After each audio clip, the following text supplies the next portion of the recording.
Not gonna lie, he hit me with a body shot in that first round. He hit me right in the solar plexus, and it got me. Know what I mean? That was why I thought I was winning the first round up to that point. I'll be back better. It's as simple as that. Ilia Topuria didn't have to say much after Paddy Pimblett's loss to Justin Gaethje, because the outcome changed everything on its own. A matchup that once looked inevitable vanished almost instantly. For months, the UFC had been quietly setting the stage for Ilia's major return. With a clear narrative in place, Paddy keeps winning, the momentum keeps building, and when Ilia steps back into the picture, the two meet in a blockbuster showdown. It was shaping up as a massive clash for the division, Europe versus Europe, until that storyline suddenly unraveled. Fights that we sit through, whether it be boxing or MMA, where you've got two fighters in there who are, yes, they're fighters, but they're not fighters to the level that some people are. There's some fighters who were willing to die to win a world title. That's what we were talking about in there tonight. They were risking it all. They never took a step backwards. They were constantly trying to brutalize each other. That was a throwback to the days when I first started watching MMA. Those are the fights that built the UFC. We're talking Randy Couture, Chuck Liddell, BJ Penn. We're talking a level of violence that blew a demographic of men away, where we were like, holy shit, we need to start watching fucking this cage fighting shit. This was a throwback to those classic old MMA fights. Yes, it might not have been the best technical fight you've ever seen. Who gives a shit? Sean O'Malley's fight, the fight beforehand, very technical. Will anybody remember it? Will they fuck? No disrespect to Sean, he's a fucking talented fighter. But when it's do or die like that, it just fucking, it lives in the memory. And that's a fight of the year content. I remember when Paddy first arrived in the UFC, you were saying stuff like, well, his entrance is good and it's all well and good to get the fans, but he needs to be able to fight. Obviously, we've seen him have great wins before, but to show you the durability he had in that fight tonight, do you feel like even though he lost, he would be considered one of the best in that division moving forward? No doubt about it. I mean, he was the favorite tonight. I think that's what every other one, he's the underdog and everybody thinks he's going to lose. Tonight he's the favorite. I don't think that his game plan was the greatest.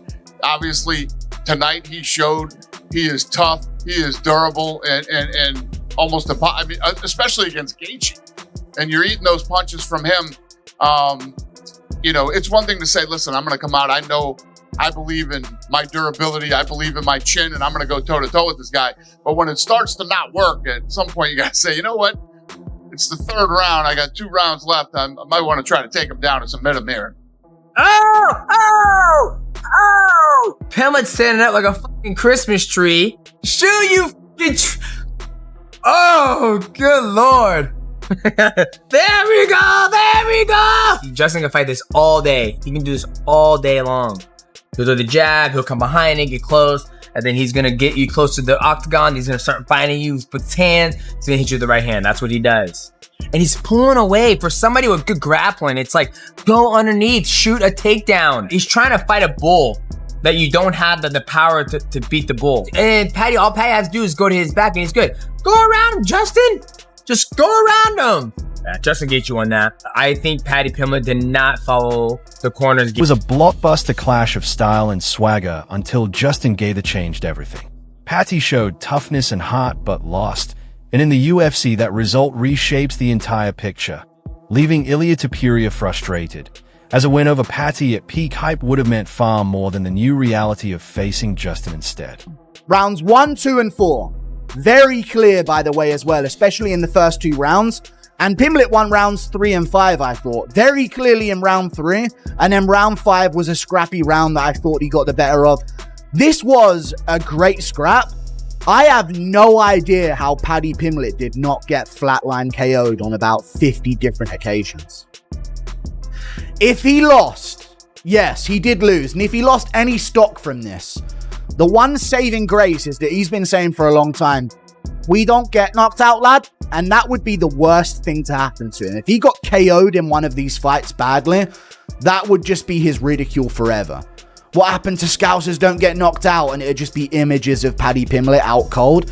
I have no idea how he didn't get flatlined in this fight. Justin Gaethje was cracking him with so many overhand rights. And the worst part was, it's not even like you were understanding why he took the shot so well. Oh, he was rolling with that one. Oh, he tucked into that one a little bit. He saw it coming. I could see the shots coming. I was wincing while Gaethje was loading up because you could see Pimblett leaving exchanges with his chin up in the air and just getting his whole jaw span. And somehow he's still in the fight and throwing back. Absolutely crazy fight. Justin Gaethje started very slow, but picked it up towards the end of round 1 with a big knockdown against the cage. It should be mentioned, even though it's going to be seen as biased for me to bring this up, I bring up fouls in every fight breakdown I do. I know I wanted Paddy to win, but I am going to bring up the fouls. Gaethje fought very fucking dirty in this fight. A lot of eye pokes, a groin shot as well. I think Paddy Pimblett had a groin shot that he landed too, but that was towards the end of the fight where it was just an absolute mess of delivered in the main event. It's capped off with a war. Just give us your thoughts on Justin Gaethje and Paddy Pimblett delivering a 5-round battle. Yeah, I mean, what a couple. So Paddy Pimblett at the weigh-ins yesterday says, I'm going to knock this out tomorrow. And I was like, well, that's interesting.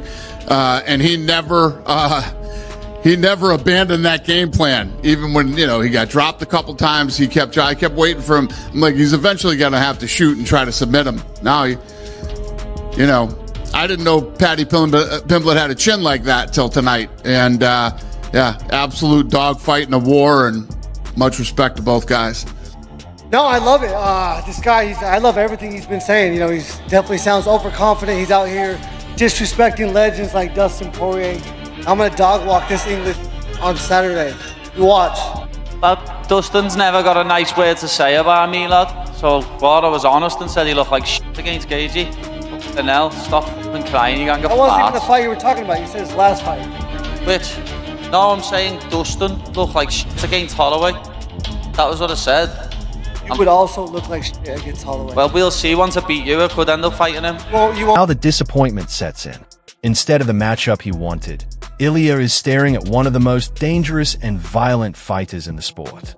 His never lacked confidence. His openly challenged the division, dismissed contenders, and talked about dominating the weight class. But this presents a very different test. It's not the fight he envisioned. It's the fight in front of him.